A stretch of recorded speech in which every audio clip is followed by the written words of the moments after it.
Welcome to the webinar, everyone. Here we are, another Wednesday, another Lunch and Learn, and a topic that a lot of people are interested in, understanding allergies. This one is this is somewhat eye-opening. This one is a topic that a lot of people think they understand. This is one that, unfortunately, when we're done, you're going to understand how you and I and everyone else have contributed to our own issue. And we'll also understand why allergies have become an epidemic, very quietly become an epidemic, but have become a very lucrative source of revenue for a lot of companies that provide solutions, pharmaceuticals, and other things related to the allergies that we suffer from. So what is the issue? How big is it? Let's kind of jump in. Before we go into the details of allergies, first we need to understand what it is. And in response to, kind of looking at the definition, the most important thing you need to understand is this immune response that we have to these allergens, and these are things that we've exposed ourselves to either through some form of pollen or environment, some type of fur, which can be any type of animal, particular food, dust, or anything else. It's usually a damaging immune response to a harmless object. And that's the biggest thing you need to understand is a lot of times it literally is nothing more than a harmless object that is our body treats as something that is invading us and it has a response. That's kind of the biggest issue. See, these are the various forms of allergies, from pets to dust mites to pollens, molds, vaccines, drug, sun allergies, food allergies, chemicals, and then of course viruses. All of these are the various forms of allergens that we get attacked with on a regular basis. But the most important thing you need to understand is that reaction that we have happens when the immune system attacks something harmless as if it were a threat. See, that's the biggest thing people don't understand or appreciate is usually the substance itself is harmless, but our body's reaction is what causes the issue. So we have to understand why our body is reacting the way that it is. We need to understand why our immune system views it as a threat. More importantly than that, we need to have a better understanding of what these triggers are, because it may not necessarily be harmless when we actually learn what it is that we're exposing ourselves to. The scientific way of looking at this is you have the antigen, that's your allergen that you get exposure to. That's going to cause your body to react by producing immunoglobulin E. That's the antibody that's created, which results in release of histamine into the bloodstream. And that histamine is what causes our wheezing, itching, runny nose, watery eyes, blood vessel dilation, gastric reactions, constriction of our airways, and of course the itchiness and things of that nature. So from a scientific standpoint, you literally have this type of system going into place, and what we need to understand is what's triggering that immunoglobulin, what's triggering the release of the histamine. Is there a way to reduce the amount of histamine in the bloodstream, thus reducing the most and number one cause of disease that we have in this country, which is inflammation? See, the biggest issue with the allergens that we're exposing ourselves to on a regular basis is that our bodies are in a constant state of inflammation, a constant state of our body trying to defeat or react to what it views as a harmful threat. As a result, we're in a constant state of this wheezing, itching, runny nose, watery eyes, not feeling good, headaches, you name it. All of this is happening as a result of the inflammation in our bodies. And it happens to each one of us differently.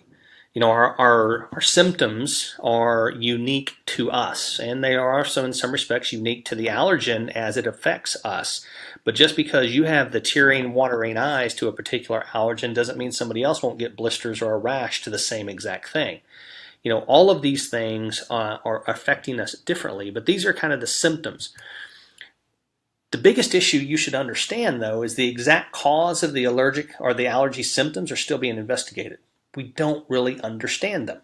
We don't understand why exposure to a pet in one person will cause someone to have itchy skin, and to another person will make their eyes swell. To another person will make their nose run, or to another person make them sneeze uncontrollably. We don't understand that yet. And we're still trying to determine what is the main cause of these allergy symptoms, but just know that science isn't real sure what that trigger quite is. In fact, one of the myths that is running out there, and a lot of parents believe, is that the allergies are an inherited trait. In other words, if you're allergic to dogs and cats, then your kids must be allergic to dogs and cats. The reality is not really that. The reality is this: if you as a parent have allergies of some type, then there is a high likelihood that your children will also have allergies, but not to the same things. See, this is why we're still trying to investigate and understand from a scientific standpoint what the triggering mechanism is. See, you may be allergic to dogs and cats, and as a result, your son may be allergic to peanut butter. Doesn't necessarily mean they're going to be allergic to dogs and cats, but there is a high likelihood that if you have an allergy, they will also have an allergy, just maybe not the same one. So as a result, the best thing you can take away from this is if you have one, know that your children will have one, but not in a particular type. So, why do we call it an epidemic? Why do we think that we have this issue now in the world with regard to allergies? Well, in 1970, less than 10% of Americans reported having an allergy. So, that means, of the 320 million plus Americans out there, we had about 32 million cases of allergens in the 1970s. But where are we today? 30% of adults, 40% of children. That's where we are. So imagine in less than 50 years, we have gotten to an epidemic state where you used to be weird if you had an allergy, and now you're weird if you don't have one. We literally are at such an epidemic state that 30% of our adults have some form of allergy and 40% of our children. And there's some reasons why, and we're going to go through that. But what you have to understand about our kids is 40% of them that have a food allergy have experienced a life-threatening reaction to that allergy. Sometimes the first time you learn that they have an allergy is the life-threatening reaction. Peanuts are a big issue here. That's a big culprit because you can go in anaphylactic shock. But there's a lot of other things as well. I myself, when I was a child, had an anaphylactic reaction to strawberries. And it was just a weird food allergy, and it literally almost killed me. Thank God my mother acted the way that she did when she did and saved my life. But it was one of those scary moments. But see, I was one of those weird kids as a child that actually had an allergy and couldn't eat strawberries, and everyone laughed at me. Now, I mean, when somebody is going to a party, the first thing on the invitation is, if you have a food allergy, let us know so we can make sure we abide by it. And that's everywhere from you having allergies to latex, so no balloons at the party, to certain types of gluten, to certain types of fruits. I mean, it's crazy the number of allergies we have right now. But just know, if you have children, this is a real issue. In fact, where we are right now is allergic disease is the 5th leading chronic disease in the United States. So you have heart disease, you have diabetes, you have metabolic syndrome, you have all these chronic diseases, and number 5 on the list is allergic disease. These are allergies that people suffer with on a regular basis. We're constantly being bombarded by these allergic reactions, causing headaches, inflammation, itchy, runny eye. I mean, all of the symptoms, but people are suffering with them constantly. In fact, when you're talking about people that are out of the office or sick, allergy symptoms are the number 2 reason people miss work. The number 2 reason people miss work are all related to these allergies. Now, most people say, okay, what's number 1? Well, number 1 is vacation. So if it wasn't for vacations, which we highly encourage everyone to take from time to time, allergy symptoms are the number 2 reason people miss work. That's it. I mean, that's how serious this situation has gotten.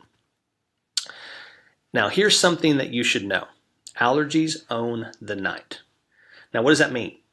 What does allergies own the night mean? Well, it means 83% of allergy sufferers have less than optimal sleep every night. These people are suffering at night, affecting their sleep, which affects their next day's performance, which basically is this cyclical system because it's constantly evolving into bigger things. And remember, sleep is the biggest, or lack of sleep is the biggest contributor to disease pathways that we have in the United States. This is something that's really bad. And in fact, if you dig into the numbers more, what you'll find is 75% of seasonal allergy sufferers report having their worst symptoms and attacks during the night. So what can you do about this? One of the things that we talk about all the time is if in fact you have allergies and you deal with this on a regular basis, stop taking your allergy medicine in the morning and start taking it in the evening. Allergies do in fact own the night.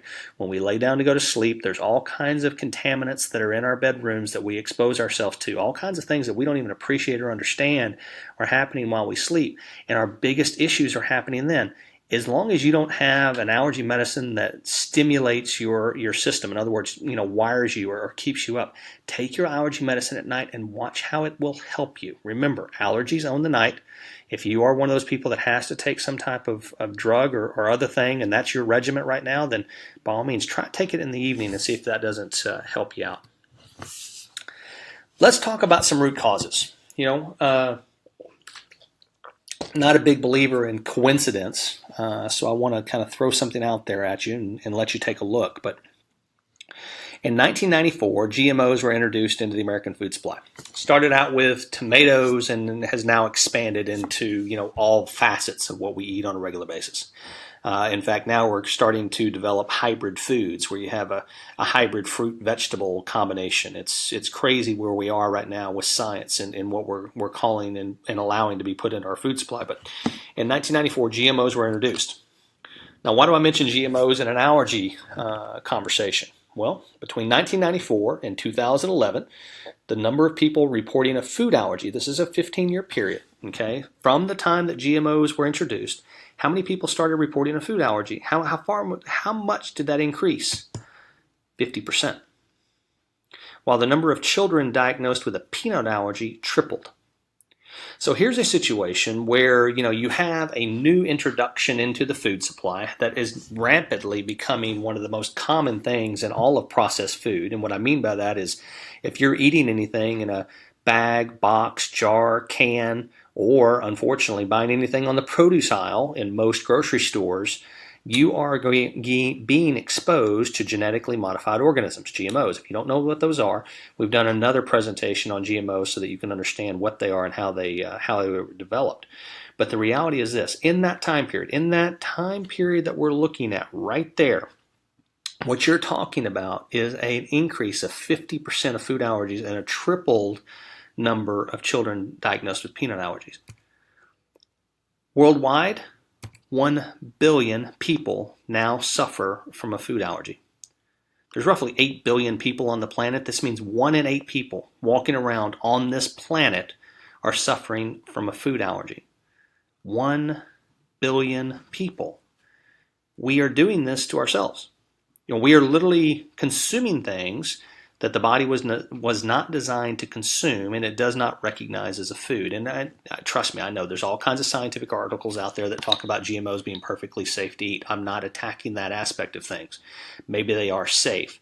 But even if they are safe, it doesn't necessarily mean that your body will not react to them, that it's considered a foreign substance, that even if it is safe, remember, an allergy is what? Your body's reaction to a harmless substance that it views as a threat. So without getting into the debate as to whether or not GMOs are good or bad for you, the issue is this. We have had an influx of allergic reactions to food as a result of the introduction of genetically modified organisms into our society. Those allergic reactions are causing inflammation. That inflammation is leading to one of the biggest causes and results of chronic disease that we have in this country and worldwide. In addition to GMOs, in the last 20 years, there have been over how many new chemicals introduced into material goods with little long-term testing and human exposure being done? Now, what am I talking about here? Before I give you the number, we're talking about chemicals that are used in your clothing, chemicals that are used in your cleaning supplies in your home, chemicals used for lawn maintenance and care. We're talking about chemicals that we spray on our food.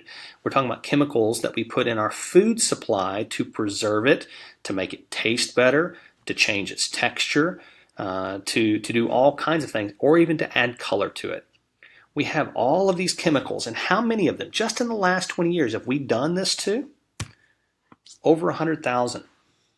We have over 100,000 new chemicals where very little long-term testing on human exposure has been done. In other words, we don't know what the long-term effect is going to be. We have no idea from a scientific standpoint if long-term exposure to these things are going to have a harmful effect, no effect, beneficial effect. No one really knows. But we are learning that there are certain things that have been introduced into the food supply and that have been allowed in a chemical state that are harmful. But unfortunately, they've done a lot of harm before we realize the issue being exposed. Let's switch gears. We've talked about food. We've talked about chemicals. Let's talk about something else. What's the number one reason for hospital admissions and deaths in the United States? Well, this one will surprise you. Properly prescribed pharmaceutical drugs. Now, you notice there's something very specific here. This is properly prescribed. This isn't something where I'm talking about illicit, illegal drugs. This isn't something where somebody stole a prescription type drug and abused it. I'm not talking about the opioid epidemic that you hear all over the news channels right now. No, I'm talking about properly prescribed drugs, something that a physician prescribed to their patient. They are the number one reason people are admitted into the hospital in this country. And, of course, the number one leading cause of death in hospitals in this country. So what does that mean? How many annual hospital admissions are related to properly prescribed pharmaceutical drugs in the U.S.? 1.9 million. 1.9 million hospital admissions per year are directly related to properly prescribed pharmaceutical drugs. Hospitals are full, but by simply taking care of this issue, we could really help out the situation. What does that mean, though, from a death standpoint? According to the Poison Control Center's studies, prescription drugs account for over 2,460 deaths every week. That's almost 2,500 people that die every single week in this country related to prescription drugs that were properly prescribed by their physician. That's the number. What does that mean annually? Over 128,000 deaths a year. Now, what's interesting is, the American Association of Poison Control Centers, the National Poison Center Database System, also, keeps track of all poisons. So not only the pharmaceutical drugs, but it also keeps track of supplements. Everyone knows that ID Life is a supplement company, so it would not be a genuine presentation for me to basically go after the pharmaceutical companies and talk about all the deaths that they've caused unless I also report on the number of deaths that supplements have been responsible for in the last year, because now you've seen the data for pharmaceuticals. So what is that number? How many supplements were responsible? How many supplements were responsible for how many deaths last year? What's the number of deaths? 0. Nada, zilch, none. It does not exist. According to the American Association of Poison Control Centers, supplements were responsible for no deaths last year. And what's interesting is that people always talk about, how supplements aren't safe. You see it everywhere. Oh, you're taking that. You don't know what you're taking. How are you going to know if it's going to do any good?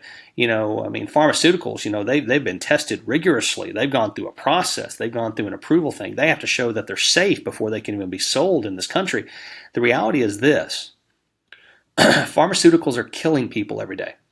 That's a reality. The stats don't lie. Supplements didn't kill anybody last year, according to the Poison Control Center. There may be a way for you to help control, alleviate, reduce inflammation and other things in a natural way that the body recognizes, that the body doesn't view as a threat. You need to really understand this concept. You really need to appreciate and understand that there are ways to avoid the pharmaceuticals. And again, our bodies are not reacting to them very well. There's all kinds of allergens out there. So, what's the 3 largest drivers of allergy epidemic? They're all man-made. These right here. From drugs to foods to chemicals. These are the things that we are exposing ourselves to, ingesting, and coming in contact with more readily than we ever have in history. And as a result, we are having all kinds of people having all kinds of weird allergies. And now you have all kinds. We didn't even know what gluten was 15 years ago. No one had a clue what gluten was. Now, you can buy books on gluten-free diets and identify all kinds of restaurants that have gluten-free foods. I mean, we have done things to ourselves because we have just mindlessly believed all of the marketing hype and other things that are on the food shelves, and as a result, we just buy it and eat it.